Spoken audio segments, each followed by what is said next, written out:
वो घड़ी आ चुकी है जब आसमानों का फरिश्ता बिलाल अपने हाथों में वो संगीत। প্রিয় বন্ধুরা, আজকের এই ভিডিওটি অত্যন্ত গুরুত্বপূর্ণ, কারণ এখানে আমরা জানবো কিয়ামতের দিন হিন্দুদের কি হবে এবং কিভাবে শুরু হবে হিসাব নিকাশ। তাই বন্ধুরা, ভিডিওটি শেষ পর্যন্ত মনোযোগ সহকারে দেখুন। প্রিয় বন্ধুরা, যখন কিয়ামতের সমস্ত ছোট বড় নিদর্শন পূরণ হয়ে যাবে, তখন কিয়ামত শুরু হবে। কিয়ামতের শুরুটা হবে সিংহায় ফু দেওয়ার মাধ্যমে। সিংহায় ফুক দেবেন ফেরেশতা হযরত ইসরাফিল আলাইহিস সালাম।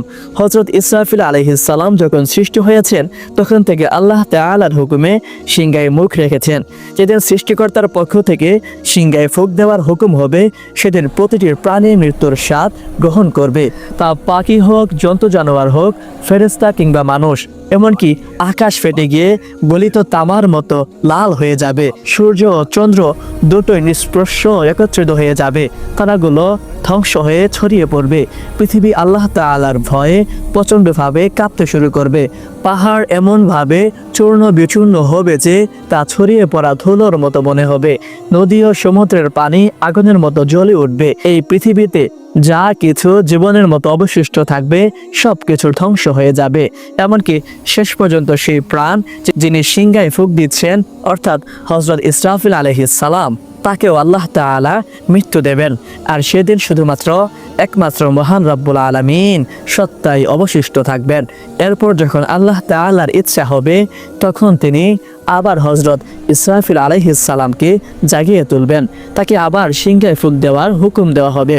তিনি যখন সিংহায় ফুঁক দেবেন, তখন হযরত আদম আলাইহিস সালাম থেকে শুরু করে কিয়ামত পর্যন্ত যত প্রাণী এসেছিল, তাদের সবাইকে পুনরায় জাগিয়ে তোলা হবে। সে সময় সবার আগে কবর থেকে উঠে আসবেন সৃষ্টির শ্রেষ্ঠ নাবিদের ইমাম হযরত মুস্তাফা মুহাম্মদ সাল্লাল্লাহু আলাইহি ওয়াসাল্লাম। এরপর হযরত মুসা আলাইহিস সালাম তার কবর থেকে উঠে দাঁড়াবেন। তারপর বাকি মানুষও তাদের কবর থেকে বের হতে শুরু করবে। তাদের সবাইকে হাসরের ময়দানে নিয়ে আসা হবে। সেখানে সব পুরুষ ও নারী নগ্ন দেহে এবং খালি পায়ে থাকবেন। কিন্তু ভয় ও আতঙ্কের কারণে কেউ কারোর দিকে তাকানোর সাহস পাবে না, কারণ হাসরের ময়দানে সূর্য 10 গুণ বেশি তীব্র হবে। প্রত্যেকের মনে করবে যে সূর্য পৃথিবী থেকে কয়েক গজ দূরে রয়েছে। তীব্র রোদের কারণে মানুষের ঘামে ভিজে যাবে। সেদিন 7 ধরনের মানুষ আল্লাহর আরশে ছায়া পাবেন। নবী সাল্লাল্লাহু আলাইহি ওয়াসাল্লাম বলছেন, রোদ আর তৃষ্ণার কারণে মানুষ ছটফট করবেন। কেউ কারো অবস্থার জিজ্ঞাসা করার মতো অবস্থায় থাকবে না। এই অবস্থায় হাজার হাজার বছর কেটে যাবে। তারপর মানুষ পেরেশান হয়ে নিজেদের মধ্যে পরামর্শ করে হযরত আদম আলাইহিস সালামের কাছে যাবে এবং বলবে, হে আমাদের পিতা, আমাদের পক্ষে এগিয়ে যান এবং আল্লাহর কাছে আরজ করুন যে, হে আল্লাহ, এই কঠিন অবস্থা সহ্য করা আমাদের পক্ষে কঠিন। আমাদের হিসাব নিয়ে নিন, যাতে আমরা জানতে পারি আমাদের গন্তব্য কোথায়। এই কষ্ট আমাদের সহ্যের বাইরে। কিন্তু হযরত আদম আলাইহিস সালাম তখন বলবেন, না, আমি একটি ভুল করে ফল খেয়েছিলাম এবং সেই ফুলের জন্য 300 বছর কেঁদে কেঁদে ক্ষমা প্রার্থনা করেছিলাম। হাদিসে এসেছে, সমস্ত মানুষের কান্নার আংশিক অংশের তুলনায় হযরত আদম আলাইহিস সালামের 300 বছরের কান্নার পরিমাণ ছিল 9 ভাগ। এত কান্নার পর আল্লাহ তাআলা তার তওবা কবুল করেছিলেন। এরপর তিনি বাইতুল শরীফ নির্মাণ করেন এবং 30 বার হজ করেন পায়ে হেঁটে। কিন্তু কিয়ামতের দিন তিনি তবুও বলবেন, না, আমি আল্লাহর সামনে যেতে লজ্জাবোধ করছি। চিন্তা করুন, হযরত আদম আলাইহিস সালামের তওবা কবুল হয়ে গেছে, তবুও তিনি এমন বলছেন। আমরা যদি আমাদের গুনাহ নিয়ে তওবা না করে মারা যাই, তাহলে কিয়ামতের দিন আল্লাহর সামনে দাঁড়ানো আমাদের জন্য কতটা কঠিন হবে। এরপর হযরত আদম আলাইহিস সালাম সবাইকে বলবেন, তোমরা হযরত নূহ আলাইহিস সালামের কাছে যাও। তখন হযরত নূহ আলাইহিস সালামকে খুঁজতে শুরু করবে। যখন তাকে পাওয়া যাবে, তখন মানুষ তার কাছে আরজ করবে, হে দ্বিতীয় আদম, আমাদের জন্য আল্লাহর কাছে সুপারিশ করুন এবং আমাদের তার সামনে পেশ করুন। কিন্তু হযরত নূহ আলাইহিস সালাম বলবেন, না, আমি আমার ছেলের জন্য দোয়া করেছিলাম। আল্লাহ তাআলা বলেছিলেন, হে নূহ, এমন দোয়া করো না। আমি সেই হুকুমের ভয়ে ভীত। আমি কেন সেই দোয়া করেছিলাম তা ভেবেই আমি আল্লাহর কাছে ক্ষমা চেয়েছিলাম। তাই আমি আল্লাহর সামনে পেশ হতে পারবো না। হযরত নূহ আলাইহিস সালামের আসল নাম ছিল আব্দুল গাফফার, কিন্তু তিনি সে দোয়া করতে গিয়ে এত কাঁদেন যে তার নাম হয়ে গেল নূহ, যার অর্থ ক্রন্দনকারী। এত কান্নার পরও কিয়ামতের দিন আল্লাহর সামনে যেতে তিনি ভয় পান। তাহলে আমাদের কথা একবার চিন্তা করুন, যারা গুনাহের জন্য কাঁদি না, বরং গুনাহের জন্য খুশি হয়ে অন্যদের কাছে তা প্রকাশ করি। কিয়ামতের দিন আমরা কিভাবে আল্লাহর সামনে দাঁড়াবো একবার ভাবুন। এরপর হযরত নূহ আলাইহিস সালাম সবাইকে বলবেন, তোমরা হযরত ইব্রাহিম আলাইহিস সালামের কাছে যাও। তখন সমস্ত মানব জাতি হযরত ইব্রাহিম আলাইহিস সালামকে খুঁজে তার কাছে আরজ করবে, হে আল্লাহর খালিল, আমাদের আল্লাহর সামনে পেশ করুন। কিন্তু তিনি তখন বলবেন, না, আজ আমি আল্লাহর কাছে যেতে ভয় পাচ্ছি, কারণ আমার জীবনে 3টি ঘটনা ঘটেছিল যা মাসলেহাতের জন্য হলেও সত্যের বিপরীত ছিল। প্রথম ঘটনা ছিল তার কওম তাকে কোথাও নিয়ে যেতে চেয়েছিল, কিন্তু তিনি বলেছিলেন আমি অসুস্থ। আসলে তাদের সাথে যাওয়া আধ্যাত্মিক অসুস্থতার মতো ছিল, তাই তিনি তাদের কাজে অজুহাত দেখিয়েছিলেন। কোরআনে আল্লাহ বলছেন, তিনি বলেছিলেন আমি অসুস্থ। এখানে তিনি অসুস্থতার অজুহাত দেখিয়েছিলেন, যা সত্যের বিপরীতে ছিল, তাই তিনি বলবেন আমি আল্লাহর সামনে যেতে লজ্জা পাচ্ছি। দ্বিতীয় ঘটনাটি ছিল তিনি তার স্ত্রী হযরত সারা রাদিয়াল্লাহু তাআলা আনহুকে নিয়ে মিশরের কাছে দিয়ে যাচ্ছিলেন। সেখানে এক জালেম বাদশা ছিল, যে তার সৈন্যদের বলেছিল, যেখানে সুন্দরী নারী দেখবে তাকে ধরে আমার কাছে নিয়ে এসো। আল্লাহ তাআলা হযরত সারাকে অপূর্ব সৌন্দর্য দিয়েছিলেন, তাই সৈন্যরা তাকে সেই বাদশার কাছে ধরে নিয়ে যায়। সেই বাদশার নিয়ম ছিল, যদি কোনো নারীর স্বামী থাকে তাহলে তাকে হত্যা করা হতো, কিন্তু ভাই বাবা থাকলে তাকে হত্যা করা হতো না, তবে অন্যায় করা হতো। হযরত ইব্রাহিম আলাইহিস সালামের কাছে যখন জিজ্ঞাসাবাদ করা হলো, তুমি এই নারীর কে হও, তখন তিনি নিজের জীবন বাঁচাতে বললেন। আল্লাহ তাআলা বলেছেন, ইমানদাররা ভাই ভাই, তাই ইমানদারের দিক থেকে হযরত সারাকে তিনি বোন বলেছিলেন। এটি শরীয়তের দৃষ্টিকোণ থেকে জায়েজ ছিল, কারণ জীবন বাঁচানোর জন্য হারাম ও হালাল হয়ে যায়, তবুও তিনি এই কথার জন্য লজ্জাবোধ করবেন। তৃতীয় ঘটনাটি হলো, তিনি একবার মূর্তি ভেঙেছিলেন।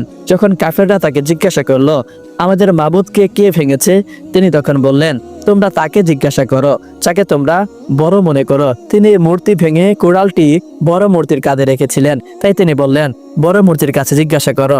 এটি তেমন বড় কথা না।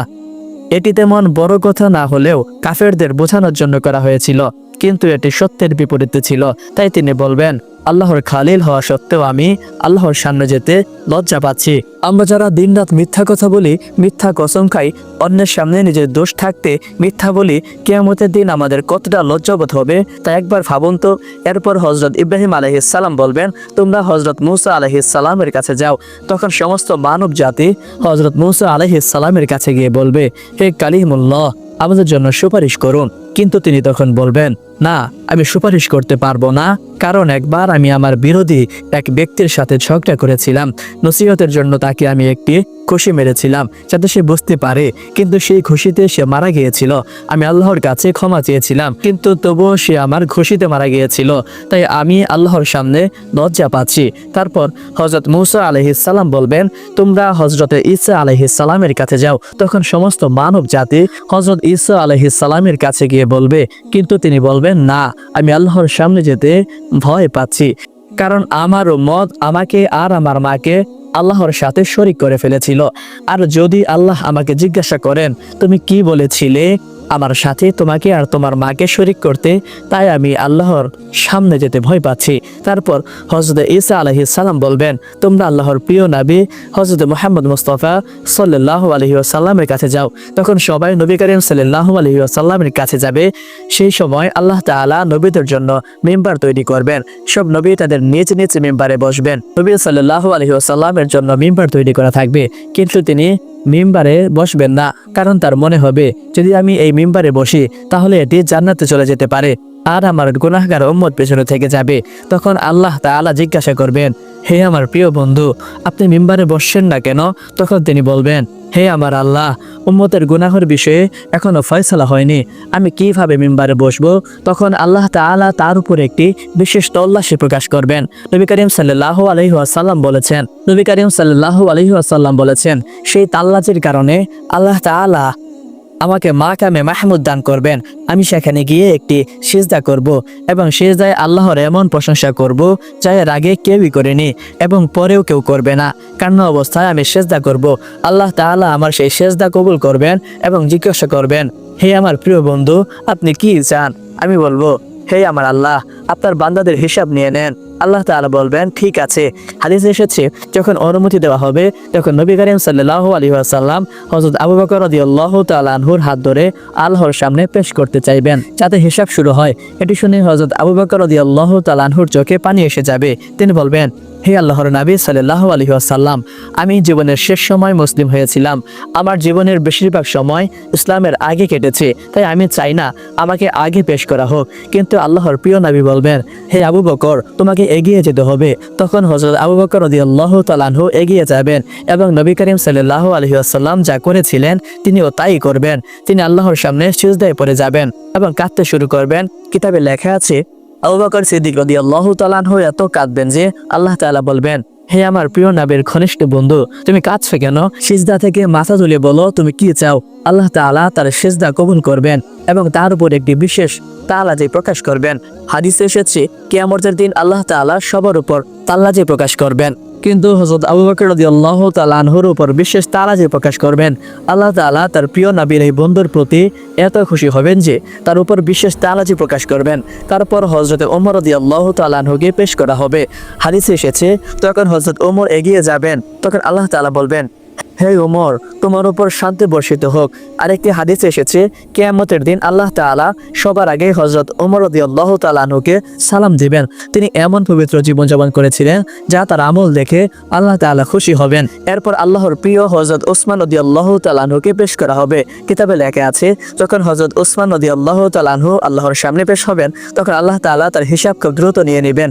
এরপর হযরত আলী রাদিয়াল্লাহু তাআলা আনহুকে আল্লাহর সামনে পেশ করা হবে। হাদিসে এসেছে, কিয়ামতের দিন সবচেয়ে সহজ ও দ্রুত হিসাব হবে হযরত আলী রাদিয়াল্লাহু তাআলা আনহুর। যখন নবী করিম সাল্লাল্লাহু আলাইহি ওয়াসাল্লামের 4 বন্ধু পেশ হয়ে যাবেন, তখন আল্লাহ তাআলার জালাল জামালের রূপান্তরিত হবে। তিনি বলবেন, আজ আমার নেক বান্দাদের আলাদা করো। তখন কাফের ও মুশরিকদের একদিকে এবং নেক বান্দাদের আরেক দিকে আলাদা করা হবে। এরপর সবার আমলের হিসাব নেওয়া হবে। তারপর আল্লাহ তাআলা বলবেন, জাহান্নামের উপর দিয়ে পুলসিরাত পার হয়ে নেক লোকেরা জান্নাতে যাও। তখন মুমিন বান্দারা পুলসিরাত পার হতে শুরু করবেন। তখন কিছু মুমিন এমন হবেন যারা বিদ্যুতের গতিতে পার হয়ে যাবেন। কেউ বাতাসের গতিতে, কেউ ঘোড়ার গতিতে, কেউ দৌড়ানো মানুষের গতিতে, কেউ হাঁটার গতিতে, আর কেউ হামাগুড়ি দিয়ে পার হবেন। যারা পুলসিরাত পার হয়ে যাবেন, আল্লাহ তাআলা তাদের জান্নাত দান করবেন। যখন যারা পুলসিরাত পার হয়ে যাবেন, তখন নবী করিম সাল্লাল্লাহু আলাইহি ওয়াসাল্লাম মনে করবেন, আমার উম্মতের সবাই আমার সাথে এসে গেছে এবং জাহান্নাম থেকে মুক্ত হয়েছে। তিনি তাদের সঙ্গে জান্নাতে প্রবেশ করবেন। কিন্তু যে মুসলিমরা পুলসিরাত পার হতে গিয়ে জাহান্নামে পড়ে যাবেন, তাদের শাস্তি হবে। প্রিয় বন্ধুরা, কিয়ামতের দিন এই ভয়াবহ দৃশ্য আমাদের সতর্ক বার্তা।